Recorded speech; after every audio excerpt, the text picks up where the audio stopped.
todos que assistem ao canal, eu sou o Marcos, sejam bem-vindos a mais um vídeo aqui no canal. E dessa vez, voltando pela segunda vez, dessa vez como uma forma de análise final, Ori and the Blind Forest. Então chega de enrolação e vamos ao vídeo.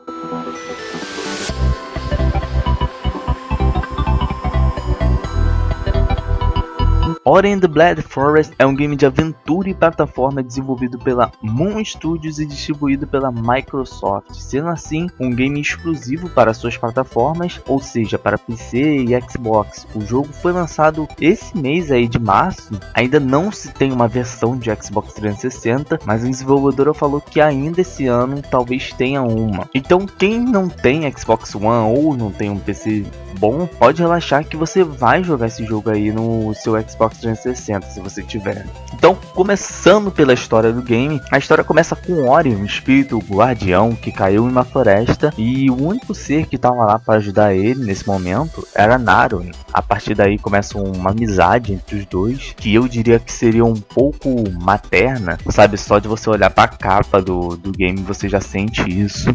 Mas então algo acontece com o Naru, que é um spoiler, mas infelizmente a maneira na qual a história se desenvolve é meio um pouco, como eu posso dizer, vaga, bem difícil de entender. Então se eu não der esse spoiler, o vídeo pode ficar também meio vago. Então o Naru acaba morrendo logo nos primeiros minutos de gameplay, já é notável isso.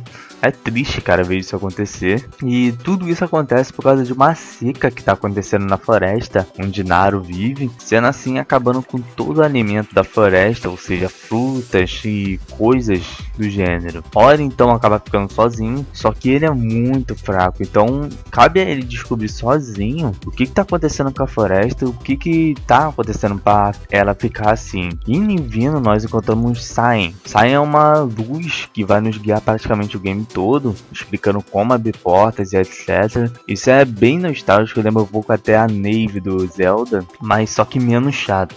Ainda falando sobre enredo vago, realmente o enredo é apresentado de uma maneira totalmente diferente. Não é que seja vago, mas sim difícil de entender. Existe muito pouca fala no game, mas ao decorrer iremos conseguir entender mais sobre tudo. A jogabilidade do game é algo incrível, cara.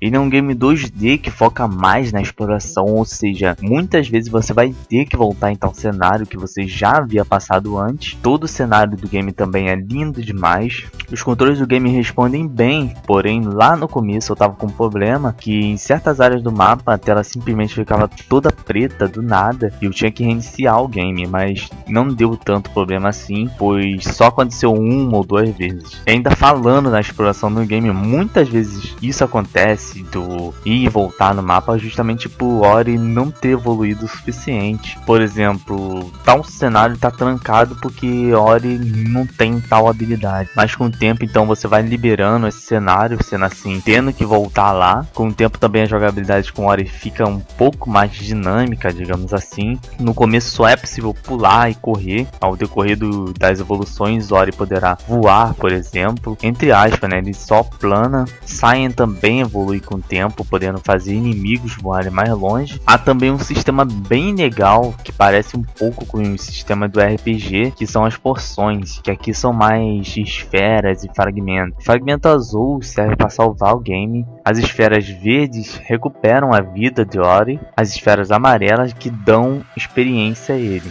que podem também evoluir mais Ori em batalha, pois o game fica cada vez mais complexo, então precisa muito disso. Além disso também temos os fragmentos do mapa e o fragmento da chave. Cara, uma coisa que eu odiei foi que o game ele não tem autosave, ou seja, as esferas que a gente recolhe pelo mapa são a única maneira de a gente salvar o game. Mas por que isso é tão ruim? Imagina, se você tem uma esfera que nem save da direita, você pode dar um checkpoint pelo mapa. Isso é muito mal feito, porque essas esferas não servem somente para dar save, pois as esferas azuis também são muito importantes na gameplay, podendo até derrotar inimigos mais fortes. Ou seja, seja, nem sempre você vai ter uma aí com você para salvar o game. Eu achei muito estranho não ter um autosave, por assim fica muito ruim. Por exemplo, você acaba de matar um inimigo chato, aí você resolve fechar o jogo. Se você deu o checkpoint antes dele, não vai ter autosave e você vai ter que enfrentar ele de novo. Porra, isso é muito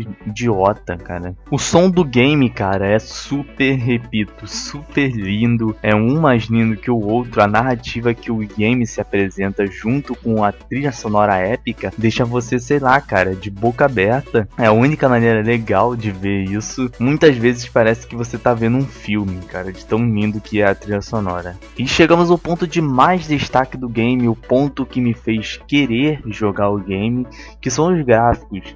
Não é preciso jogar a Ori para poder olhar esses gráficos lindíssimos. Eu acho que qualquer um que joga Ori, cara, se apaixona por esses gráficos. Todos os cenários são lindíssimos, todos parecem um quadro pintado, o jeito que o vento bate nas folhas ao cenário, como elas reagem a isso também é muito lindo de se ver. Cada cenário é mais lindo que o outro e te deixa maravilhado, cara. Não só isso, como os personagens também, a arte deles também são lindíssimas, a movimentação, os efeitos de usar o poder deles são também lindos demais. A movimentação deles é bem fluida, o que deixa mais linda ainda, né? Não ocorre nenhum problema em questão gráfica, como a mal renderização do mapa, ou então loads demorado. Falando nisso, eu acho que não vi nenhum load no game. Realmente eu não tô lembrado, mas eu acho que não tem nenhum load. Eu acho que foi uma sacada legal transformar esse game em exclusivo, apesar de ser contra isso. Mas eu acho que é um jogo que os usuários da Sony deveriam invejar, cara, pois é algo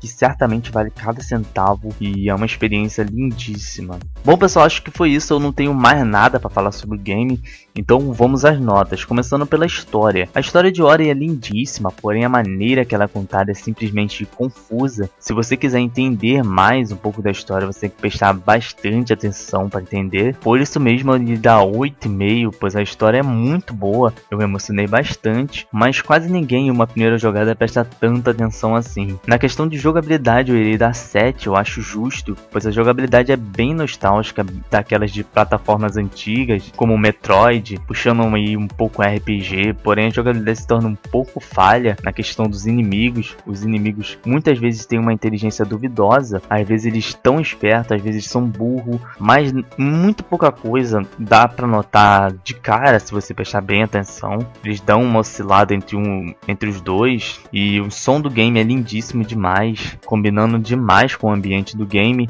seja eles momentos calmos, tristes ou então de ação, merecendo então uma nota 9. E os gráficos, o ponto de mais destaque no game, os gráficos são de tirar o fôlego, cara. Os gráficos dos games de hoje, cara, eles são muito, como eu posso dizer, seguem muito a mesma linha, ou seja, eles são praticamente o mesmo, só mudando alguns aspectos básicos, ou então os gráficos são ruins. Mas nesse temos algo aí diferente, não muito comum de se ver. Os cenários parecem ser algo pintado à mão, eu não sei, eu vou procurar saber, mas ao meu olhar assim, parece ser pintado à mão. Tudo nele é bem diferente, lembra até um pouco Dust, um outro exclusivo da Microsoft, só que muito mais bonito. Dust pode até parecer um pouquinho com Ori, mas nem chega perto. Então ele merece nota 10 em gráficos, isso é indiscutível. Somando tudo, chegamos aí a um resultado de 34,5, dividido para 4, chegaremos a um resultado de 8,6. Mas arredondando aí, uma nota de 8,5. É uma nota ótima, eu acho que foi justa.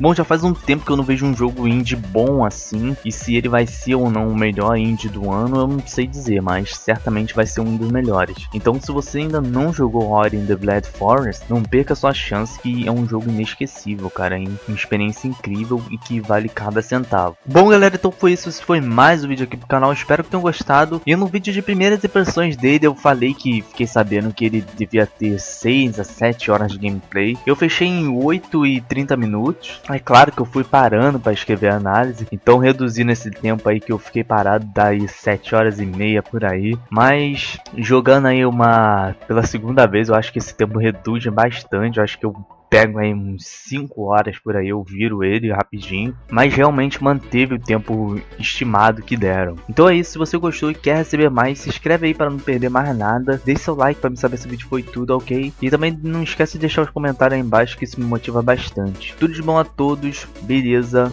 até a próxima e falou!